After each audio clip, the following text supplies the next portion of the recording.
Handamayang Dhammadesana Aradanang Karomase Brahmacaloka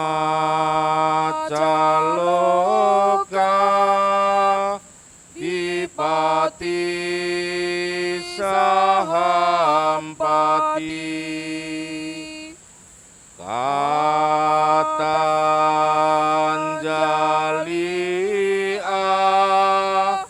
Diwarang Ayacata Santi Dasata Paracaka Jatika Desetu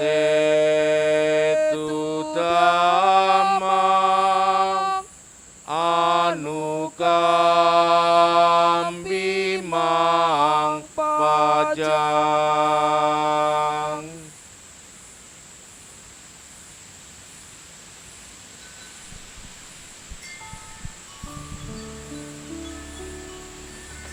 Namo tassa bhagavato arahato samma sambuddhassa.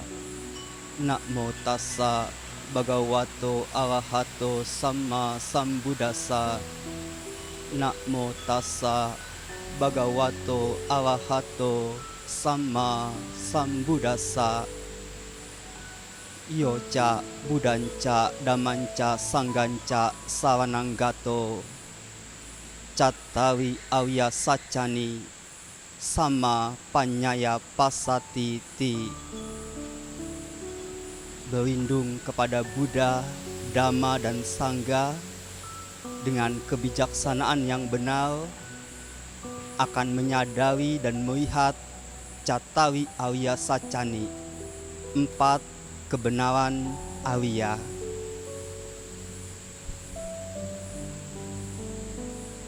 Biku Sangga yang saya muliakan, para pandita, Bapak, Ibu, dan Saudara Sedama yang berbahagia, Sotihontu, Namo Buddhaya. Pada hari ini, di Asalha Purnama, kita segenap umat Buddha bersama-sama merayakan hari suci Asada, yaitu memperingati sebuah peristiwa agung mengenai pemutaran roda Dhamma atau khotbah pertama Guru Agung Buddha kepada 5 orang petapa di Taman Nusa Isipatana, Sarnath, Benares pada tahun 588 sebelum Masehi. Kurang lebih 2 bulan setelah Guru Agung Buddha mencapai penerangan sempurnanya. Dan selanjutnya, setelah pembabaran Dhamma tersebut, ke-5 orang petapa itu, yaitu petapa Kondanya, Asaji, Badia, Wapa, dan Mahanama, mereka pergi bernaung menjadi biku sangga dengan ditabis langsung oleh Guru Agung Buddha dengan penabisan Ehi Biku Upasampada. Datanglah biku, Dhamma telah dibabarkan dengan jelas, tempuhlah kehidupan suci untuk menyelesaikan penderitaan secara sempurna. Dan setelah itu lahirlah Permata Sangga, sehingga Sang Tiratana, Permata Buddha, Dhamma dan Sangga menjadi lengkaplah.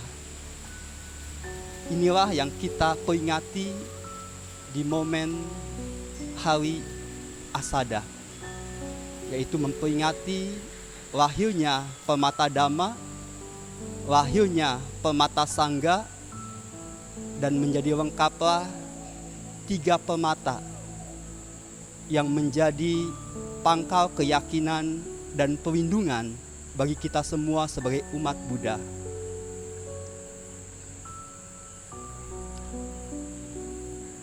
Bapak, Ibu, dan Saudara sedama, Dhamma yang Sang Buddha sampaikan pada pemutaran noda dhammanya adalah tentang Cattari Ariya Sacani, 4 kebenaran Ariya. Sebuah ajaran yang sangat mendalam, yang mampu menuntun dan mengarahkan para pendengarnya mencapai tujuan pada pembebasan. 4 kebenaran Ariya secara harfiah memiliki arti siapapun yang dapat memahami, menembus, dan merealisasikan 4 kebenaran ini, maka menjadi Ariya.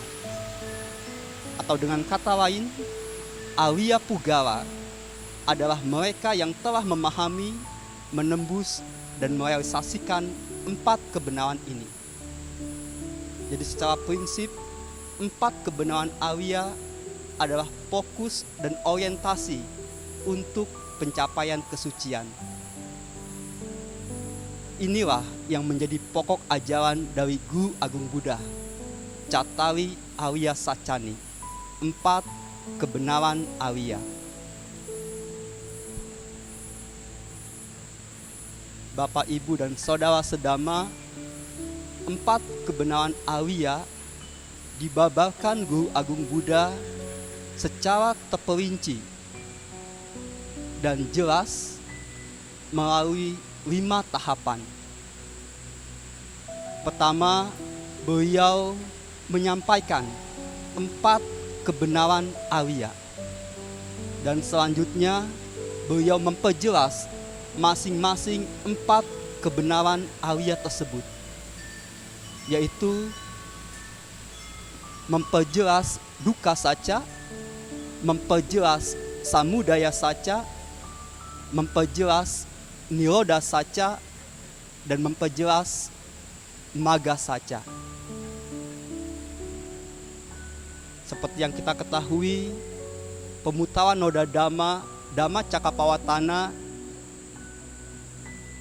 Sang Buddha babarkan untuk menjelaskan tentang 4 kebenaran Ariya. Dan selanjutnya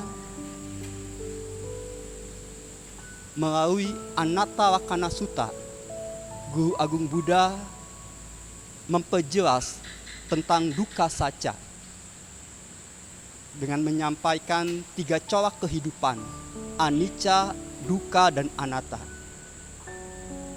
Dan berikutnya Sang Buddha menyampaikan Adittappariyaya Sutta untuk memperjelas samudaya sacca, yaitu sebab dukkha. Lalu berikutnya Sang Buddha menyampaikan Owada Patimokkha, kebahagiaan tertinggi Nibbana dan cara mencapainya untuk memperjelas nirodha sacca.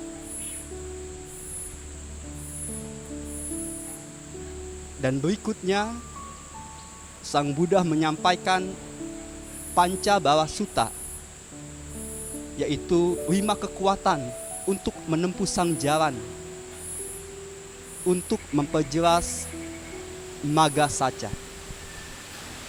Jadi inilah pembabaran Dhamma tentang 4 kebenaran Ariya yang Sang Buddha sampaikan secara beruntun, secara bertahap. Dan yang menariknya, ketika kelima sutta ini telah beliau sampaikan, untuk menyampaikan 4 kebenaran Ariya secara menyeluruh dan terperinci, beliau merangkum dan menyimpulkan pokok ajarannya di dalam kisah segenggam daun. Ketika itu, di hadapan banyak para biku, di hutan Simsapa, Guru Agung Buddha mengambil segenggam daun dan lalu menanyakan kepada para biku, "Oh para biku, manakah yang lebih banyak? Dedaunan dalam genggamanku atau daun-daun yang terdapat di hutan ini?" Para biku menjawab, "Dedaunan dalam genggaman Sang Bagawa hanya sedikit saja. Daun-daun yang di hutan jauh lebih banyak." Demikian juga, oh para biku, apa yang aku ketahui melalui pemahaman langsung adalah sebanyak daun-daun di hutan. Namun yang aku beritahukan kepada kalian hanya sedikit saja. Mengapa aku tidak memberitahukan semuanya? Sebab hal-hal itu tidak bermanfaat, tidak menuju pada kehidupan suci, tidak menuju pada berhentinya nafsu keinginan, dan tidak menuju pada pencerahan yang membebaskan. Apakah yang telah aku ajarkan kepada kalian? Inilah duka, inilah sebab duka, inilah akhir duka, dan inilah jalan menuju akhir duka. Mengapa aku memberitahukannya? Sebab hal-hal ini bermanfaat menuju pada kehidupan suci, menuju pada terhentinya nafsu keinginan, dan menuju pada pencerahan yang membebaskan.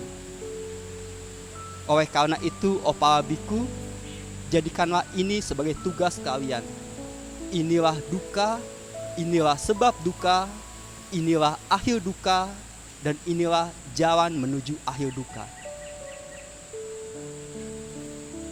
Dan setelah itu, Guru Agung Buddha kembali menegaskan, "Oh para biku, aku dan kalian harus bersusah payah melewati kitaan panjang ini, mengembara di dalam samsara, dikarenakan ketidakmampuan kita menembus dan merealisasi 4 kebenaran." Inilah kesimpulan Guru Agung Buddha kita terhadap pokok ajarannya, yaitu 4 kebenaran Arya.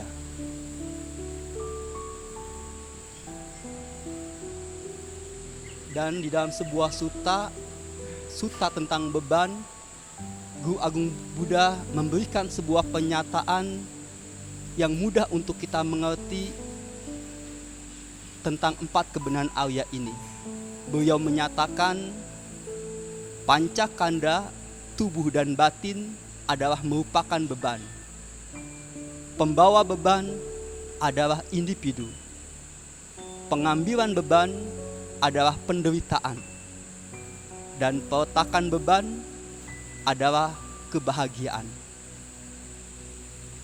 Inilah pernyataan yang sederhana namun sangat mendalam, yang mencerminkan tentang 4 kebenaran Arya yang sangat penting untuk kita ingat dan selalu renungkan.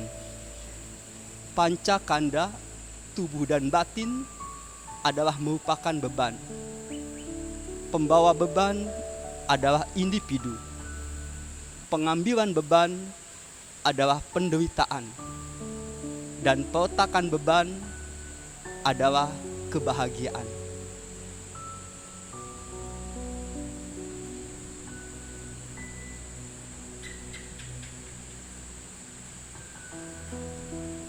Bapak, Ibu, dan Saudara Sedama, selanjutnya saya akan mencoba membahas 4 kebenaran Arya secara Lokiya Dhamma atau ajaran keduniawiannya, agar lebih mudah untuk kita mengerti dan menerapkannya. Secara Lokiya Dhamma, ajaran keduniawian, 4 kebenaran Arya dapat diartikan sebagai derita, sebab derita, bahagia, dan sebab bahagia. Ini lebih mudah untuk kita mengerti dan menangkapnya. Tentunya adalah harapan, keinginan semua makhluk kita semua untuk menghindari derita dan untuk memperoleh bahagia. Ajaran pokok Sang Buddha membahas tentang hal-hal ini: derita dan sebabnya, bahagia dan sebabnya. Jadi kita berupaya untuk menghindari derita dan berupaya untuk memperoleh bahagia. Dan kita tahu cara untuk memperolehnya.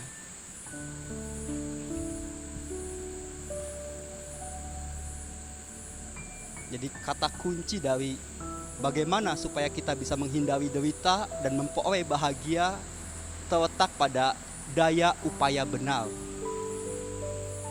yaitu berdaya upaya untuk mencegah dan meninggalkan hal-hal yang tidak baik, dan berdaya upaya untuk menjaga dan meningkatkan hal-hal yang baik. Kuncinya ada di sini. Lalu bagaimana supaya kita mampu bisa untuk mencegah dan meninggalkan hal-hal yang tidak baik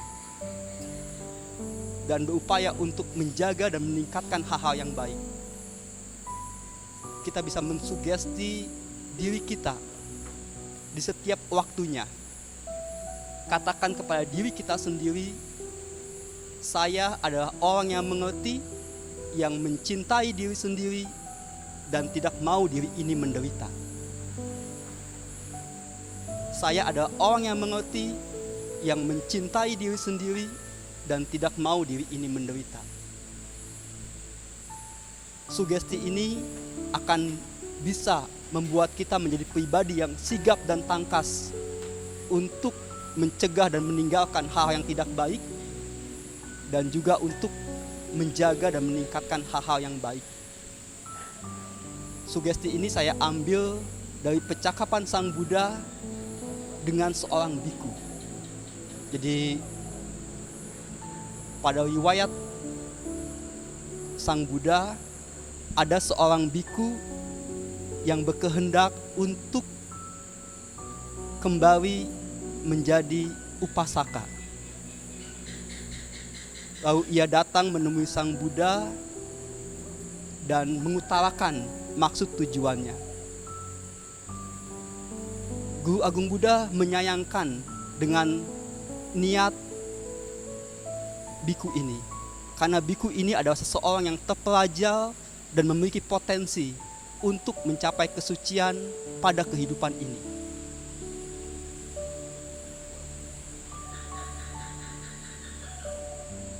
Lalu terjadilah sebuah percakapan. Sang Buddha bertanya kepada biku ini, apakah kamu sudah mengerti apa yang telah aku ajarkan? Ya Bante, saya sudah mengerti apa yang Bante ajarkan. Apakah kamu mencintai diri kamu sendiri? Ya Bante, saya mencintai diri saya sendiri. Lalu Sang Buddha kembali bertanya, apakah kamu benar-benar mencintai diri kamu sendiri? Ketika Sang Buddha bertanya seperti ini, biku tersebut diam sejenak. Dia merenungkan apa yang Sang Buddha maksudkan. Kenapa beliau membuat pertanyaan yang hampir sama? Apakah kamu mencintai diri kamu sendiri? Ya. Apakah kamu benar-benar mencintai diri kamu sendiri? Sebelum biku itu menjawab, Sang Buddha mengatakan, jika kamu benar-benar mencintai diri kamu sendiri, teruslah berjuang menjadi seorang biku untuk menyelesaikan penderitaan secara sempurna. Jadi dari percakapan inilah sugesti itu saya gunakan untuk memotivasi diri kita masing-masing. Saya adalah orang yang mengerti, yang mencintai diri sendiri, dan tidak mau diri ini menderita. Sehingga kita menjadi pribadi yang sigap dan tangkas untuk mencegah dan meninggalkan hal-hal yang tidak baik, dan untuk menjaga dan meningkatkan hal-hal yang baik. Inilah kunci untuk terhindar dari derita dan memperoleh bahagia.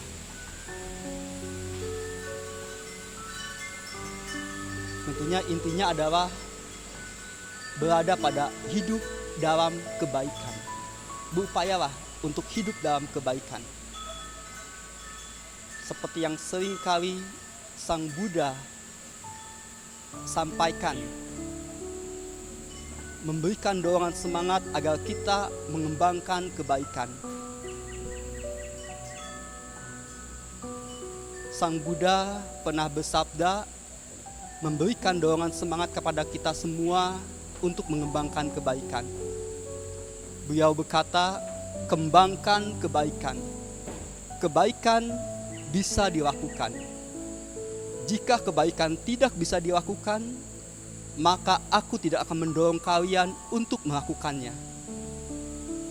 Tapi karena kebaikan bisa dilakukan, maka aku katakan kepada kalian, kembangkan kebaikan. Jika mengembangkan kebaikan membuat kalian rugi dan menderita, maka aku tidak akan mendorong kalian untuk melakukannya. Tapi kebaikan menyebabkan kesejahteraan dan kebahagiaan, maka aku katakan kepada kalian, kembangkan kebaikan. Inilah dorongan semangat yang Sang Buddha berikan kepada kita semua untuk senantiasa mengembangkan kebaikan.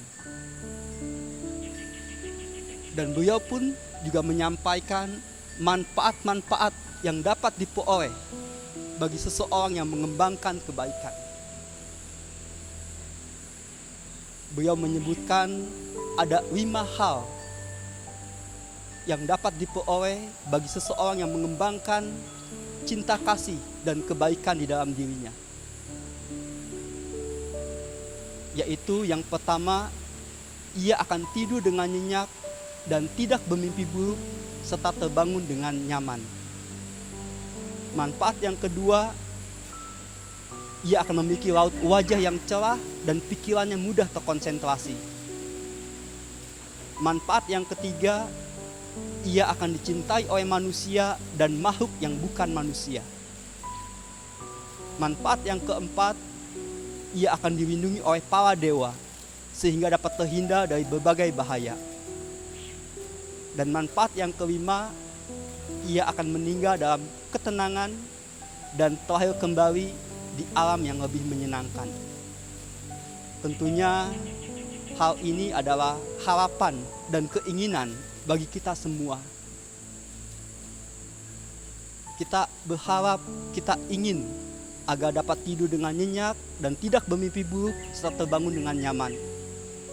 Kita ingin memiliki raut wajah yang cerah dan pikiran yang mudah terkonsentrasi. Kita ingin dicintai oleh manusia dan makhluk yang bukan manusia. Kita ingin dilindungi oleh para dewa sehingga dapat terhindar dari berbagai bahaya. Dan tentunya kita ingin meninggal dalam ketenangan dan terlahir kembali di alam yang lebih menyenangkan. Inilah manfaat-manfaat yang dapat diperoleh dari mengembangkan kebaikan, yang tentunya akan membawa pada kebahagiaan. Jadi kita bisa mengingat dorongan semangat dan manfaat-manfaat dari mengembangkan kebaikan agar kita senantiasa berdaya upaya benar, yaitu mencegah dan meninggalkan hal-hal yang tidak baik dan menjaga dan meningkatkan hal-hal yang baik agar terhindar dari derita dan memperoleh bahagia.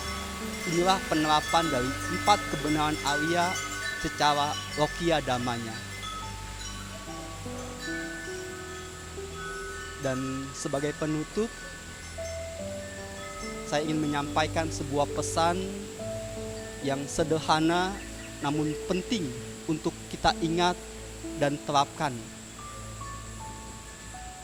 Pesan ini saya dapatkan dari seorang lumpo ketika kami berkunjung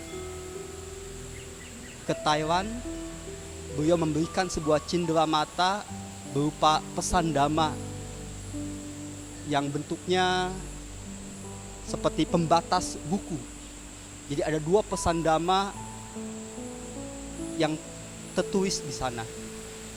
Pesan yang pertama menyatakan janganlah bersusah hati di dalam praktek dhamma. Sederhana saja, cukup 5 sila dan 2 prinsip kebenaran hiri otapa. Malu berbuat buruk dan takut akan akibatnya. Dan pesan yang keduanya menyatakan kita tidak tahu seberapa lama usia kita. Apakah 30 tahun, 40 tahun, atau 50 tahun lagi. Yang jelas usia kita adalah sepanjang napas yang keluar masuk. Oleh karenanya, ketika menarik napas, manfaatkan untuk kebaikan. Dan ketika menghembuskan napas, diiringi dengan sifat melepas. Inilah 2 pesan dhamma yang menurut saya sederhana namun sangat penting untuk kita ingat. Saya mengulangi pesan itu, janganlah bersusah hati di dalam praktek dhamma. Sederhana saja, cukup 5 sila dan 2 prinsip kebenaran, hiri dan otapa. Malu berbuat buruk dan takut akan akibatnya. Kalau kita berpegang pada pesan ini, kita akan terhindar dari derita. Dan pesan berikutnya, kita tidak tahu seberapa panjang usia kita, 30 tahun, 40 tahun, atau 50 tahun lagi. Yang jelas usia kita adalah sepanjang napas yang keluar masuk. Oleh karena itu, ketika menarik napas, manfaatkan untuk kebaikan. Dan ketika menghembuskan napas, diiringi dengan sifat melepas. Dengan demikian, kita akan lebih mudah untuk berbahagia. Jadi inilah penerapan yang bisa kita lakukan untuk menjalani ajaran Sang Buddha, 4 kebenaran Arya secara duniawinya. Jadi demikian ini apa yang dapat saya sampaikan pada momen perayaan Hari Asada. Semoga berkah dari Hari Asada ini memberikan manfaat yang sebesar-besarnya bagi kita semua untuk mengarahkan kita pada kebaikan dan kebahagiaan hidup. Akhir kata, anumodana, sabe sata bawantu sukitata, semoga semua makhluk hidup berbahagia.